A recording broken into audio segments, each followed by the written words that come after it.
equal mc square. Okay, Rishita, you want to go ahead? Yeah. So now coming in onto the PhD you've pursued, I mean, it's quite difficult for one to complete such a vast course. So what made you to pursue PhD in physics? Actually, I completed my, I studied in your place only, Andhra Pradesh, Visakhapatnam. I did my MSc in Astrophysics. Okay. In that university on those time, 1992. Okay. 1992 have different branches. Physics has nuclear physics, astrophysics, then solid state physics, and variety of branches were available there. Astrophysics was there only 10 seat, 5 seat for Andhra locals, and another 5 seats all over India. So we have to write an entrance and get. So I got the seat in astrophysics. I studied and completed in 1994, 95. Okay. Then I moved on to, all my friends moved to join in PhD. But I joined in a training course, teacher's training course. Then immediately after I got a job in Navodaya schools. It's a central government run school.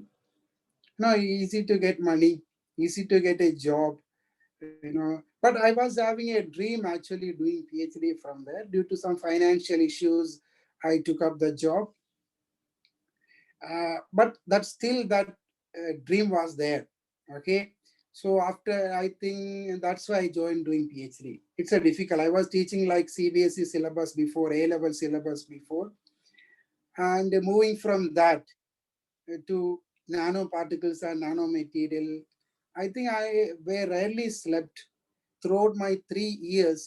I was available most of the time in the laboratories. Okay, spending a lot of my time. That's why I lost a lot of hair.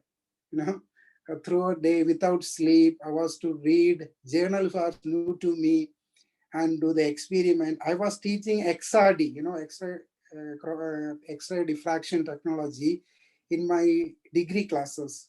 Okay, I was teaching some degree students earlier before I took up other teaching.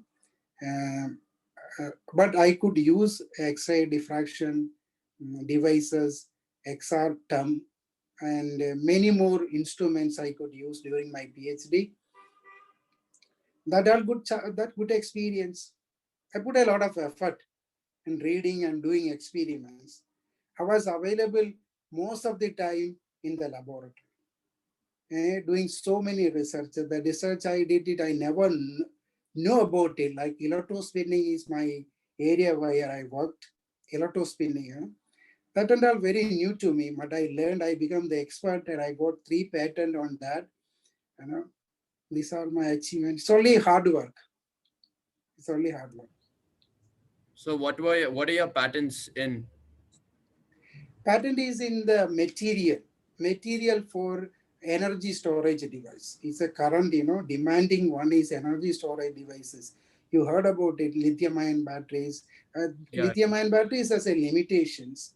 And the area where I worked was supercapacitors, which has a very long lifespan and eco-friendly. I developed 3 materials to make supercapacitors. So do you have any plans for the future with your new materials? Yeah. My dream. Oh, hold on. Okay.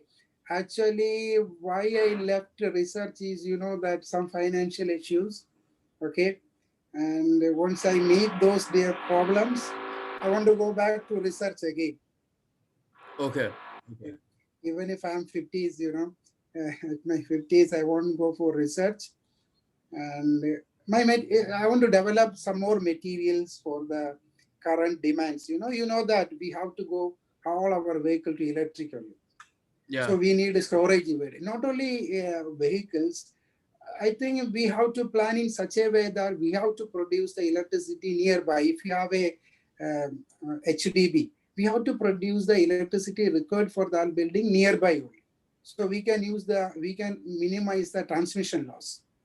Yeah. So we can depend on the solar cell or different type of energy production. then we have to store it. We can produce during daytime and we have to use it in nighttime. So we need energy storage devices, more of energy storage devices. And lithium ion battery, one problem is lithium is not available everywhere. Now mainly the world depend on China for lithium, okay? But they don't want to sell it. They want to manufacture it and they want to sell that product. So they're not selling it. So there's a high demand on lithium. So we cannot depend on lithium ion batteries all coming years. So we have to move on the common eco-friendly materials. Okay, actually my PhD is mainly on material sciences. Okay, that's very interesting. I don't think anybody had any idea. That's very cool. Nandini? Yeah. So, sir, what advice would you give to the students who want to get a PhD in their future? PhD, I know many students, actually many parents advised me, tell their children not to take physics or chemistry. They approached me. True, I'm talking truth only in our NPS. Many students, they want to take physics and their major, but parents don't want to agree with that. They told me, tell them not to take science subject and go for engineering. Okay, that is a, but there is a difficulty, studying masters, then 3 years PhD, then you have to do postdoc. There are a lot of challenges.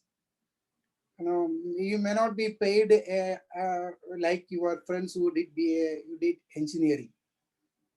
That is so you must accept that initially. Recently, one CBSE students, Aryan Soni, he already joined in BSc Physics.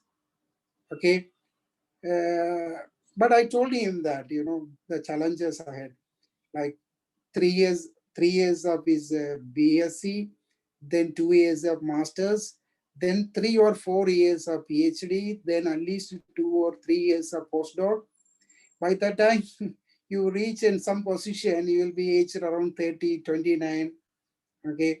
By the time your friends will be earning a lot. Okay. But it is good. We need more students or people to do a lot of research. Okay, science is a ever-changing subject. Whatever you see today, it's not, whatever you learn something today, it may be wrong tomorrow. You studied in your TOK, is it right?